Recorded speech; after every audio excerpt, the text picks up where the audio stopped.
Do you want to know more about doing model railroad scenery? Why don't you stick around and watch the segment, see how we do it on my scale model railroad, this AR secondary.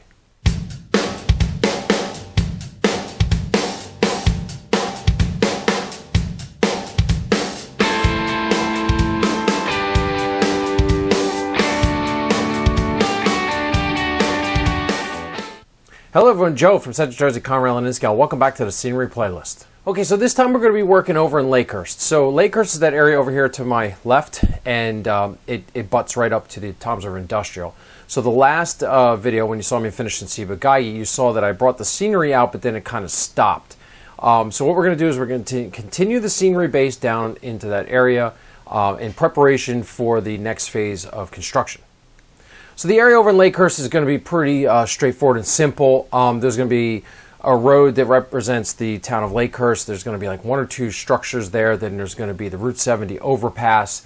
Then we'll have the Glidden sand pit, and then we'll have a spur that leads off into Naval Air Station Lakehurst. Most of the Navy base and the sand pit is going to be mostly scenic with trees and sand and all that, but there's not going to be very many structures. So the reason I'm doing this is because I just want to get this area prepped. So after the first of the year, like I indicated, I'm going to start working on the main line, relaying those turnouts and improving the track over there.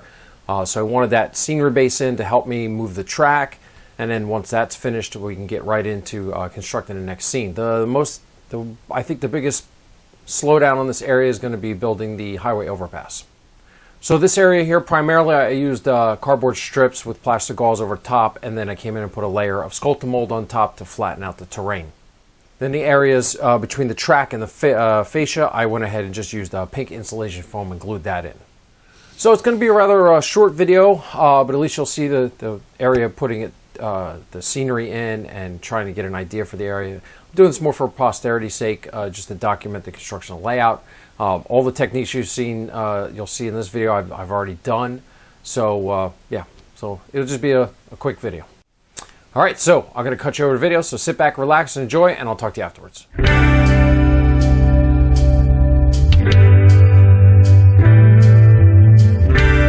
Okay, so here we are getting started. So the first step, what I'm going to do is I'm going to go ahead and lay down the cardboard web using my strips in an alternating pattern.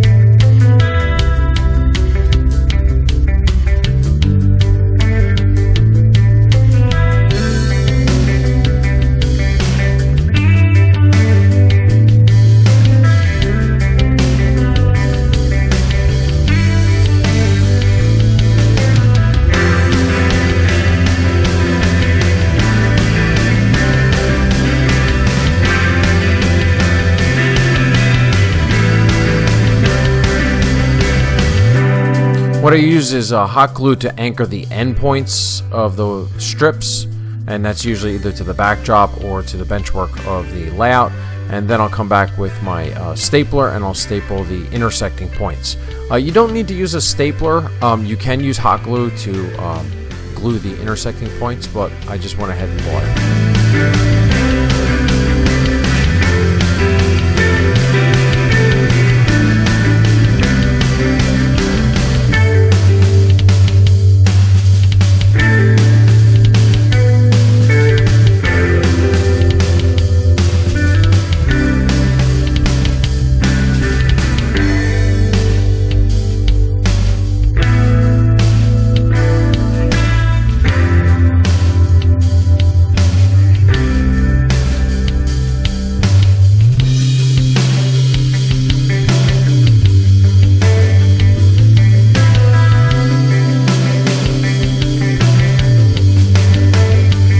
Alright, so here we go getting started with the plastic gauze. I buy my plastic gauze from Scenic Express, and then what I'll do is I'll spread it out and cut it into squares. I have gotten a lot of questions about why I cut it into squares and not just leave it larger pieces.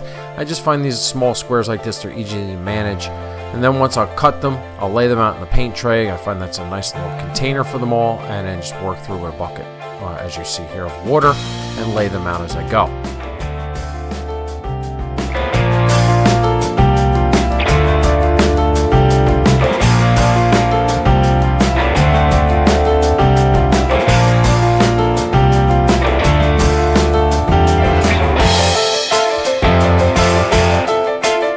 so here you go.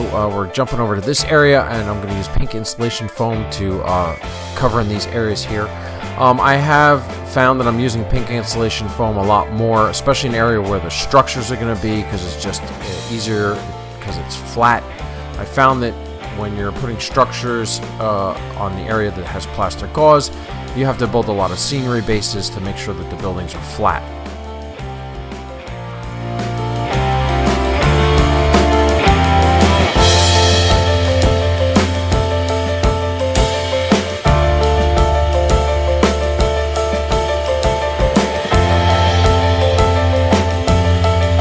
Okay, so here I am building some more cardboard web. This area over here in this corner, this is going to be the kind of the entrance road into the sand pit. Just to go back, to glue your pink insulation foam, I use PL 402. It comes in a tube to go in a caulk gun, and it's specifically made to glue pink insulation foam, or green. Any kind of insulation foam is made specifically for. I find that product works really good. It has a quick dry time, and it's very solid when it dries.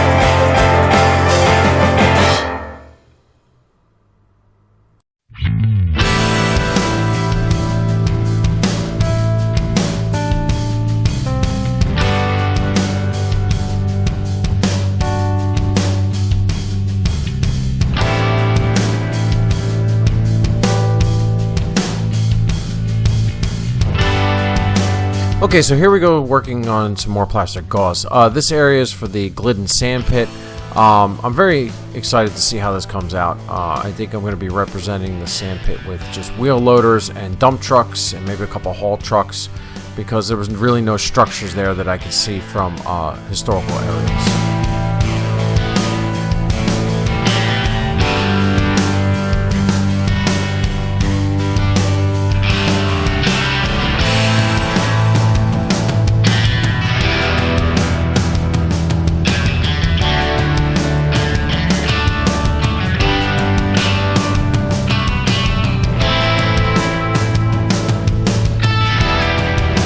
So adding the plaster gauze, I think, is one of the more satisfying parts of the scenery. Because you don't have to put too much thought into it. You just work through it, you develop your technique, and then it's just enjoyable to watch it come together.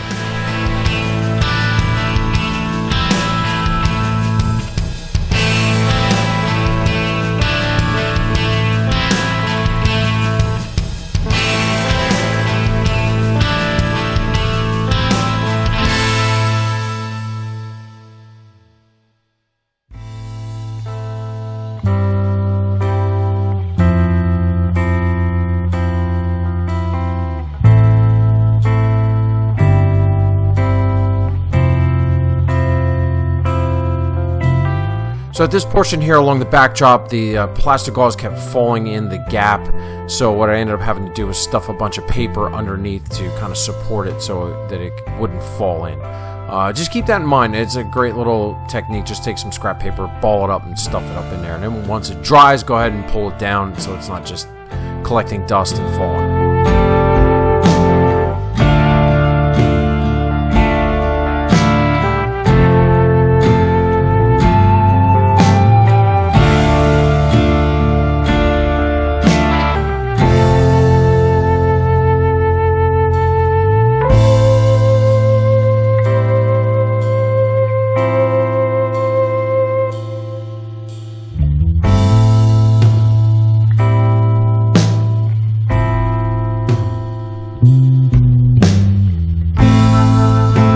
Okay, so now we're going to get started putting down some Sculptamold. I'm getting pretty proficient at this step here.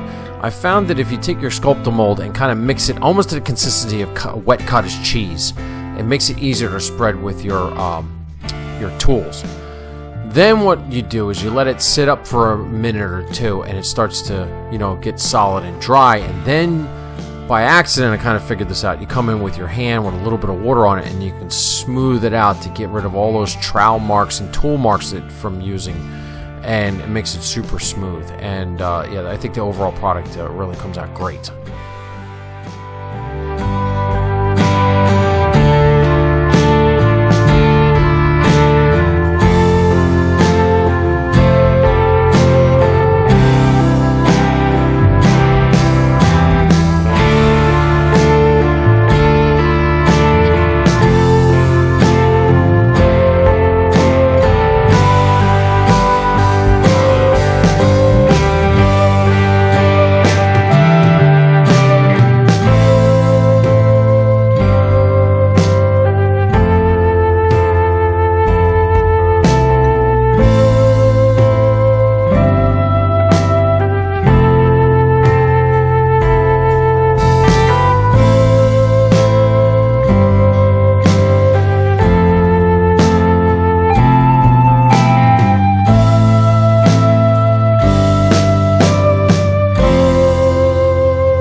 All right, so this is another good tip that I've kind of picked up on is as soon as you're done with the sculpting mold, get in there with a wet sponge and get all that residue off the backdrop, because once it dries, it's very hard to clean up, and just, you know, when you're painting your backdrop, it kind of messes it up.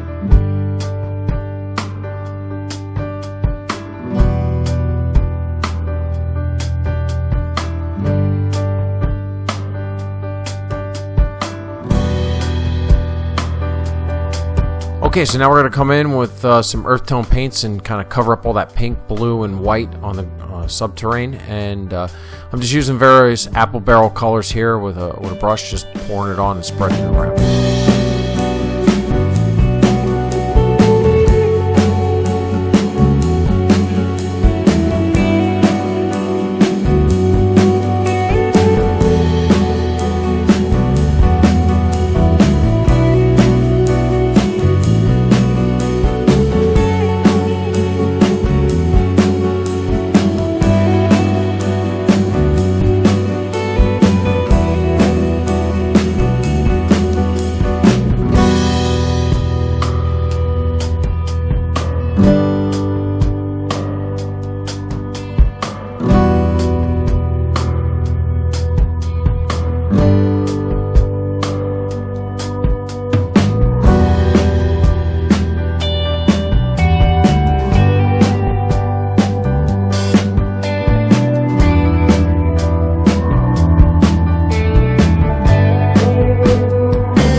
Okay, that's going to wrap it up.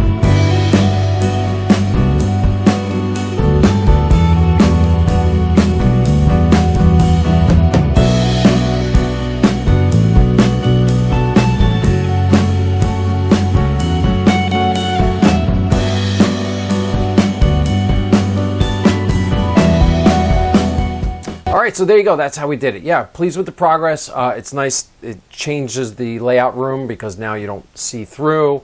The other big thing is now that I can run trains and not worry about them falling off into the oblivion, because now it's totally sealed up.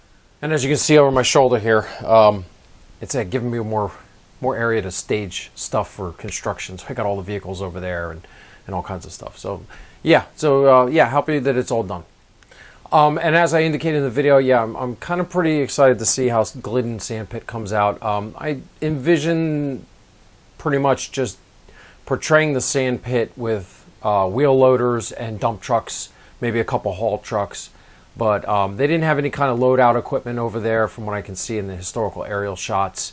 It mostly looked like it was done by wheel loaders, and yeah, so I think it'll come out pretty good. And so don't expect anything too spectacular with the spur going into Naval Air Station Lakehurst.